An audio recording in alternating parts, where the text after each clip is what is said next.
How you guys doing? Are you ready to see killer whales up close? Great. Thank you so much for joining us today. Your curiosity is wonderful. And just like you, it was my own curiosity about nature that led me to working right here at SeaWorld. We receive so many questions about killer whales each and every day from kids and grown-ups of all ages. We gather those questions and put them all together right here in this Killer Whales Up Close book to share with you today. Now we've connected the book so that you can see everything up on the big screens. Now, if you're ready to get started, it's my privilege to introduce you to Missy. Thank you, Marcy, and hello, everyone. Welcome to Shamu Stadium. We are so excited to introduce you to some of our killer whales. Up first, he's the largest member of our killer whale family. His name is Ulises, and he's just under 10,000 pounds. Put your hands together. Here he comes, right in the center of the pool. Check it out.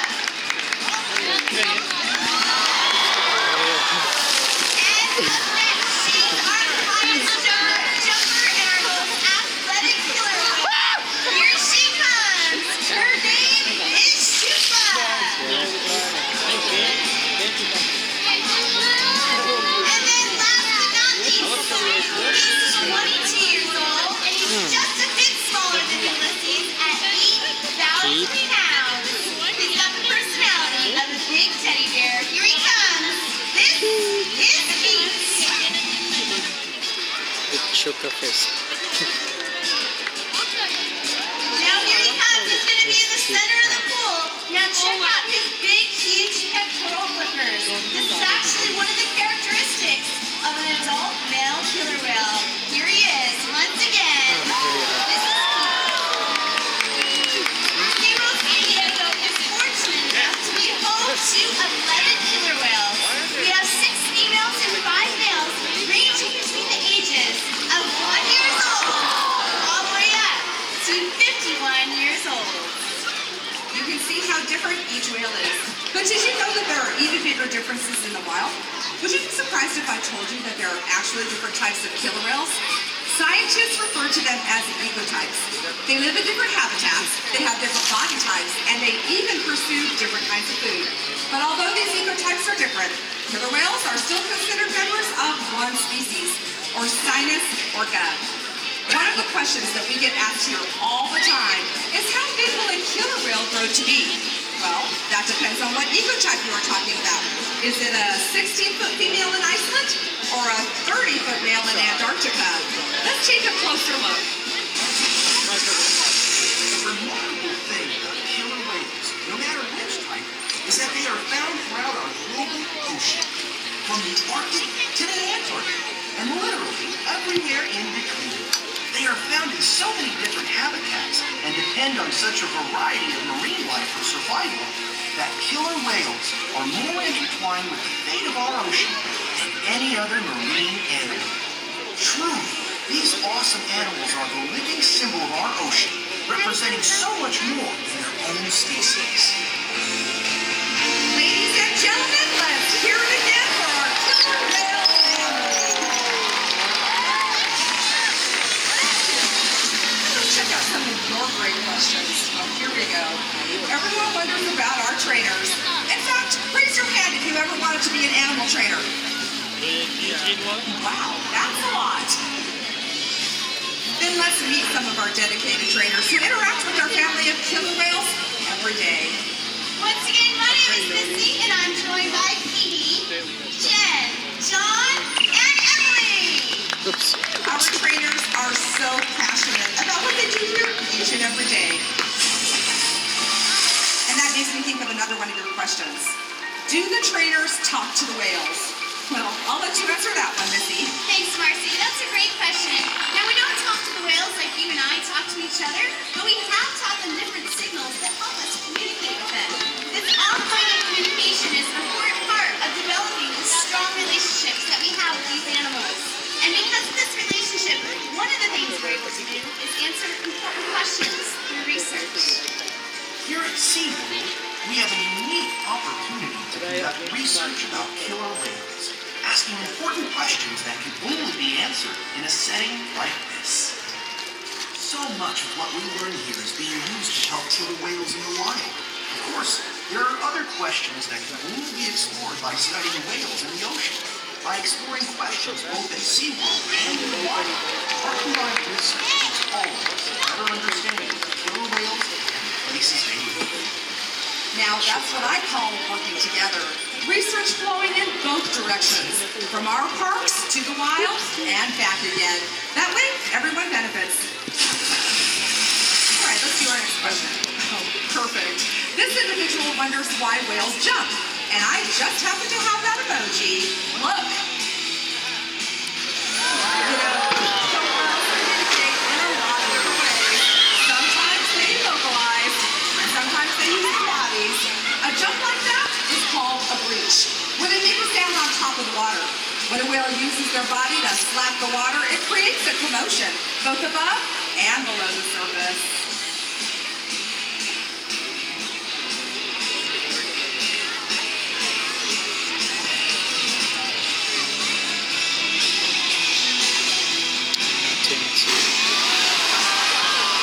They may do this to display a little power, to get excited, or even just to show other whales.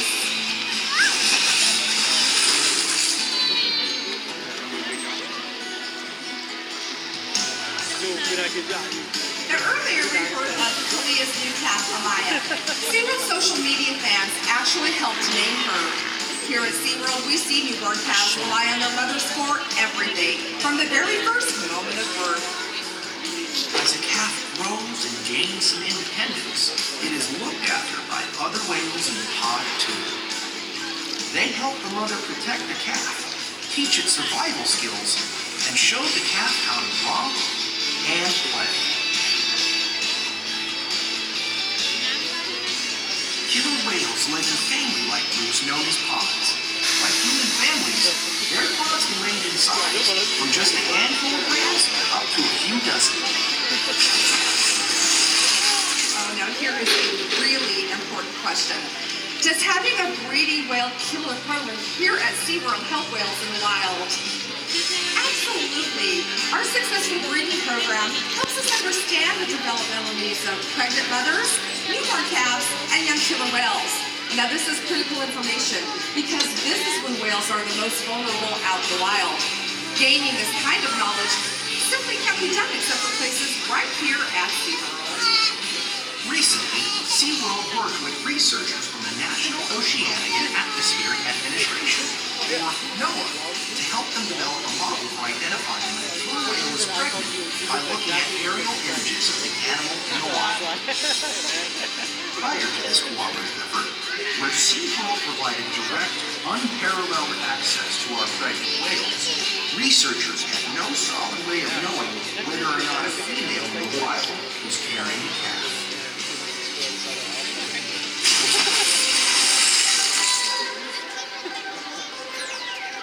Now that's a lot of questions. Believe it or not, we get them here every day. We sure do. Killer whales communicate with each other using all sorts of sounds. Let's listen.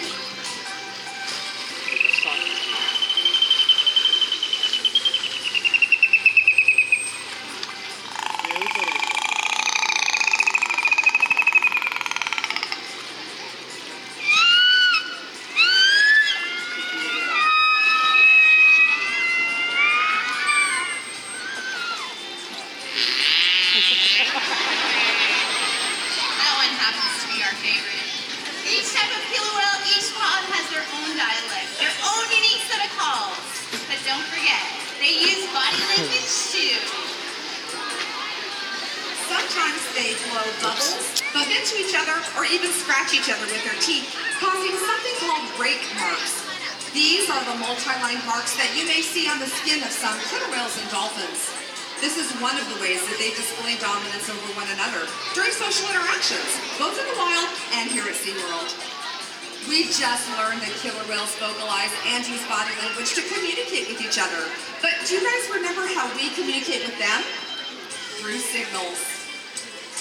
Here at SeaWorld, we communicate with our whales, and we want the next generation to be able to do the same. Well, ladies and gentlemen, boys and girls, this is a super fun part of the show. We have two lucky volunteers that are going to get an opportunity to interact with Orkid over here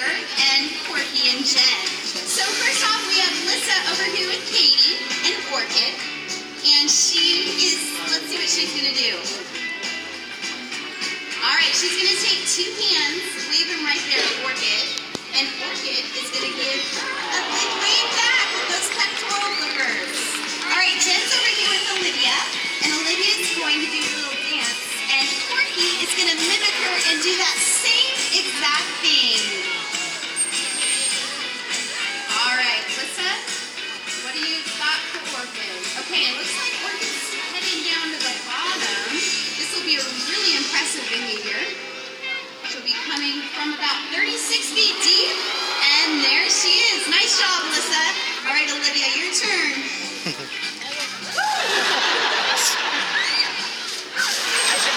It's just 55-degree salt water, no big deal. All right, well, Lissa and Olivia, we have something very special for the both of you to help you remember your interaction with Orkid and Corky. It's a hand-carved wooden whale tail. That's a necklace. Let's give Lissa and Olivia a great big round of applause. Nice job, ladies. Well, I think we have some future animal trainers here. Don't you guys think they did a great job? That was awesome. All right, let's check out our next question. Who takes care of you, Shamu? I love this question because it lets us give you a peek at how much we care about these extraordinary animals. Well, Missy, are the trainers ready? Looks like they are. Now, the training that you see actually allows us to take care of the whales. So Katey's right here with Orkid. Orkid's a 27-year-old female. She was actually born right here at SeaWorld San Diego. She was our very first baby Shamu. Now, Katey asked her to present her tail flukes, and this is one of the ways that we can actually draw blood from the killer whales. We do this once a month to make sure that they're staying healthy. Now, Corky's going to be on stage. She's going to be doing a slide-out behavior. Corky is our oldest whale. She's 51 years old. Now, this slide-out behavior is not only an impressive behavior, but it's also the way that we weigh our killer whales. We have a scale in our back pool, and all they have to do is slide out on it. And we can track their weight to make sure that our calves are growing properly and all our adult whales are staying healthy.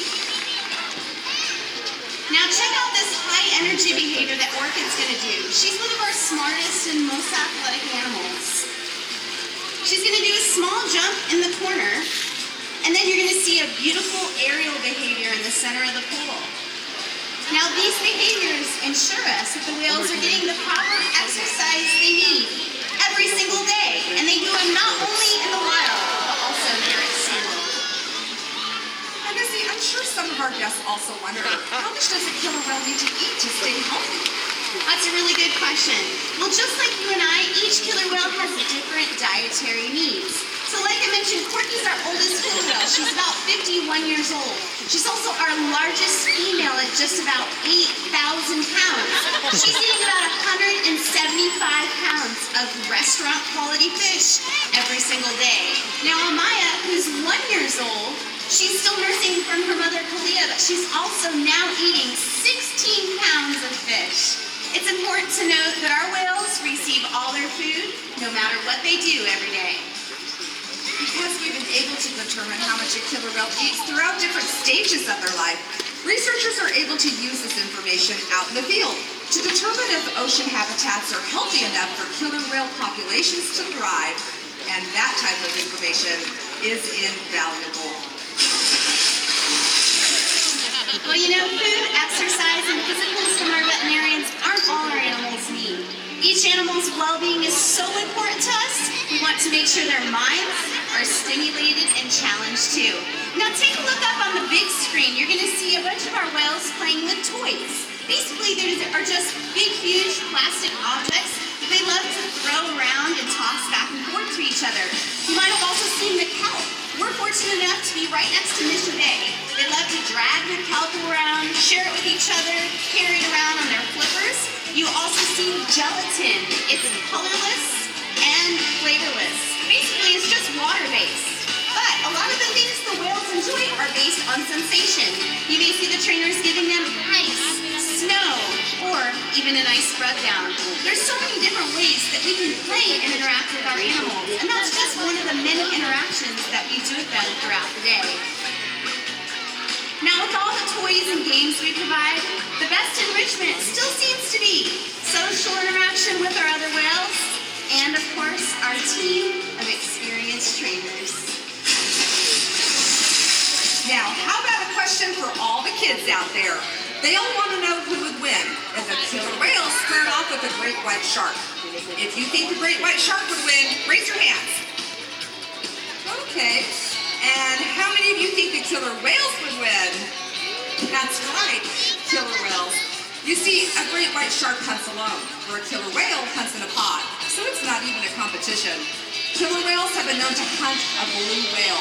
Do you guys know how big a blue whale is? At over 80 feet, it's the largest animal to have ever existed on the planet. But killer whales can hunt these huge animals because they coordinate, collaborate, and cooperate. They work together as a group to overcome challenges much bigger than themselves. You know, we can learn a lot from them about how to overcome the challenges our ocean faces. In fact, if we collaborated like killer whales, we could help change the fate of the ocean, maybe the world. Oh, great. Now here come some questions that always come our way. So here we go. Why do some dorsal fins curve? That's a great question. Dorsal fins have no skeletal support, such as bones or cartilage, to support their height and weight. They are made completely of connective tissue. So if an animal spends more time at the surface of the water, the tissue in that dorsal fin may weaken, and the fin will bend. We occasionally see curved dorsal fins both in the wild, like you see in that picture, and right here at SeaWorld. Next one. How fast can they swim? Depending on their body weight, they can swim close to 30 miles an hour. Check it out.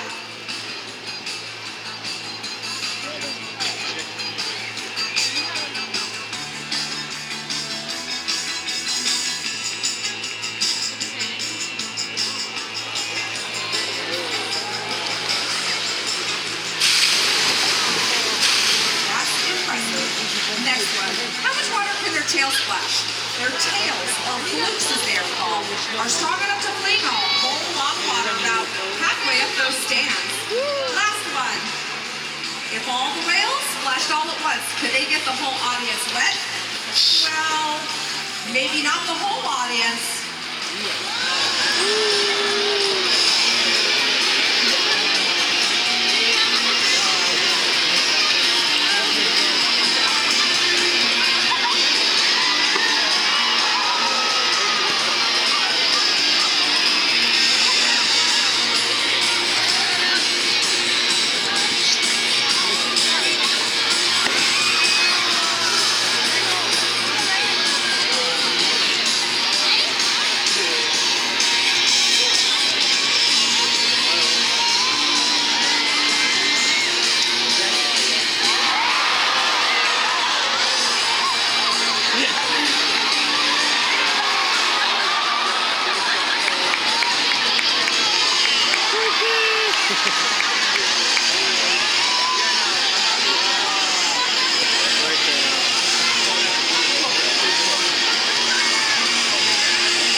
Thank you.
themselves. Truly, to better understand the killer whale is to better understand the ocean. Never stop wondering about the natural world around you. Visit us at SeaWorldSanDiego.com and get your free download of the killer whales up close book to share with your family and